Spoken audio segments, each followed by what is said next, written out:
ಇವತ್ತು ವಿಜ್ಞಾನ ಮತ್ತು ಗಣಿತವೇ ಸರ್ವಸ್ವ ಅಂತ ಭಾವಿಸುವಂತ ನಮ್ಮ ಮಕ್ಕಳು, ನಮ್ಮ ಹಿರಿಯರು, ನಮ್ಮ ಹೆತ್ತವರು, ನಮ್ಮ ಪೋಷಕರು, ನಮ್ಮ ಪಾಲಕರು ಕೇವಲ ವಿಜ್ಞಾನದ ಕಡೆಗೆ ಕಳಿಸ್ತಾರೆಯೇ ಹೊರತು ಇಂಗ್ಲಿಷನ್ನಷ್ಟೇ ಕಳಿಸ್ತಾರೆಯೇ ಹೊರತು ಭಾವ ಭಾಷೆಯನ್ನ, ಹೃದಯದ ಭಾಷೆಯನ್ನ ಮಕ್ಕಳಿಗೆ ಕಲಿಸೋಕೆ ಹೋಗ್ತಾ ಇಲ್ಲ.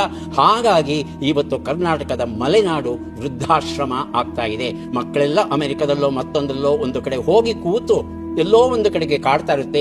ವಯಸ್ಸಾದ ಅಪ್ಪ ಅಮ್ಮಂದ್ರನ್ನ ಹಳ್ಳಿಯಲ್ಲಿ ಬಿಟ್ಟು ಬಂದಿದ್ದೇನೆ, ನನಗೆ ಫೋನ್ ಮಾಡ್ತಾರೆ, ಹೋಗಿ ನಮ್ಮ ಅಪ್ಪ ಅಮ್ಮಂದ್ರ ನೋಡ್ಕೊಂಡ್ ಬರ್ತೀಯಾ, ಒಂದ್ ಅರ್ಧ ಗಂಟೆ ಹೋಗೋ, ನಿನಗೆಷ್ಟು ದುಡ್ಡು ಬೇಕೋ ನಾನ್ ಕೊಡ್ತೀನಿ ಕಣೋ.